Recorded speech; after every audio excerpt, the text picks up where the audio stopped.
Hello everyone, one exam channel में आप सबों का स्वागत है। आज हम प्रीवियस ईयर क्वेश्चन सीरीज़ की शुरुआत करने जा रहे हैं, जिसमें बीते वर्षों में जेपीएससी द्वारा पूछे गए प्रश्नों का विश्लेषण करेंगे। इसकी शुरुआत हम आज पेपर 3 जिसमें हिस्ट्री और ज्योग्राफी के प्रश्न हैं, इससे इसकी शुरुआत करते हैं।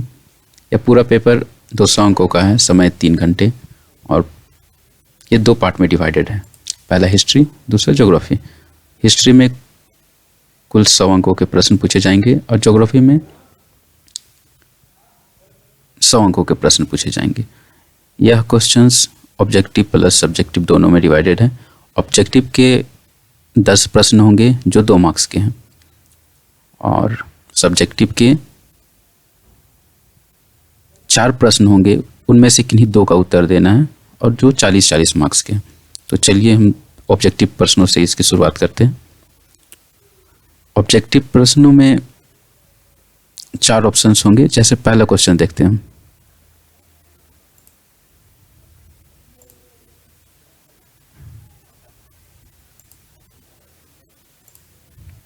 पहला क्वेश्चन देखते हैं,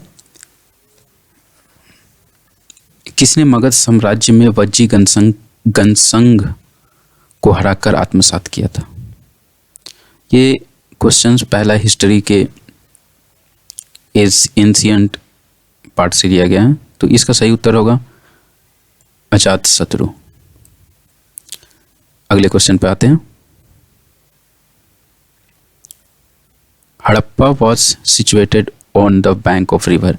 हड़प्पा किस नदी के किनारे अवस्थित था? यहाँ पे 4 ऑप्शन दिए गए हैं, ब्यास, सतलज, रावी, घाघर। तो इसका सही उत्तर होगा रावी। तीसरे क्वेश्चन पे आते हैं। निम्नलिखित में से किसने महमूद गजनी के हमले के बाद सोमनाथ मंदिर का पुनर्निर्माण किया? तो इसका सही उत्तर होगा भीमदेव।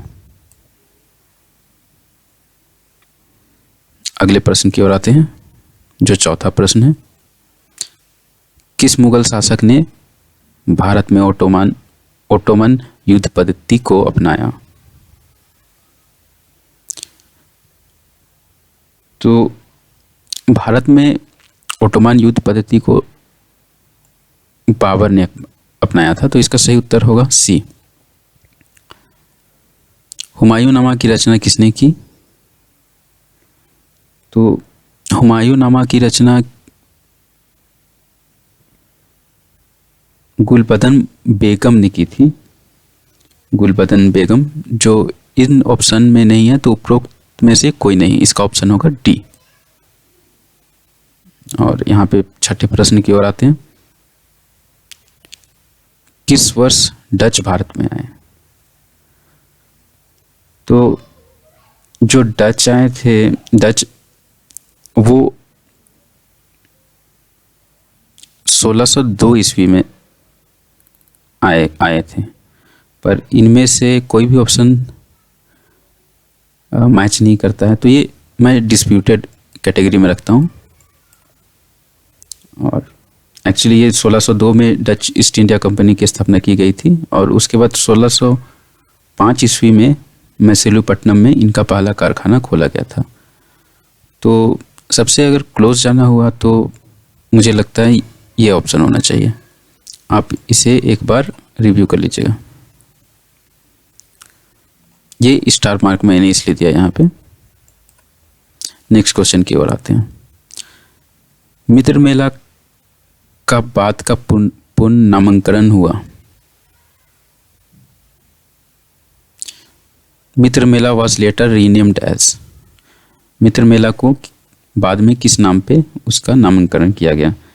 तो इसका सही उत्तर होगा अभिनव भारत समिति। अगले क्वेश्चन की ओर आते हैं। स्वराज पार्टी इनमें से किस घटना के परिणाम स्वरूप बनाई गई? पहला ऑप्शन चौरी चौरा, दूसरा भारत छोड़ो आंदोलन, तीसरा साइमन कमीशन का आगमन, चौथा बारदोली सत्याग्रह। तो जो स्वराज पार्टी की स्थापना की गई थी वो असहयोग आंदोलन की असफलता के बाद की गई थी और इसमें से असफल असहयोग आंदोलन तो कोई ऑप्शन में है नहीं, लेकिन चौरी चौरा जो घटना थी इसके बाद भी बोल सकते हैं, लेकिन इसीलिए मैं इसे स्टार मार्क देना चाहूँगा, क्योंकि असहयोग आंदोलन चौरी चौरा घटना के बाद ही वापस ले लिया गया था। तो मैं इसके साथ जाना चाहूँगा, लेकिन आप लोग एक बार रिव्यू कर लीजिएगा। इसे भी मैं स्टार मार्क देता हूँ। 9वां क्वेश्चन देखते हैं। बंगम ने मांझी नेता था, इसमें 4 ऑप्शन दिया गया है। तो बंगम मांझी जो नेता था, इसका सही उत्तर होगा सफाहोर। 10वें क्वेश्चन की ओर आते हैं। टाना भगत आंदोलन की शुरुआत किया। Tana Bhagat movement was started by, actually यहाँ पे मिस प्रिंट, टाना भगत आंदोलन की शुरुआत किसने किया, तो इसमें से हमारा सही उत्तर होगा जतरा उरांव, आंसर ए। तो इस तरह कुल 10 प्रश्न ऑब्जेक्टिव किस्म के थे, और हिस्ट्री में 10 ऑब्जेक्टिव और 2 सब्जेक्टिव प्रश्नों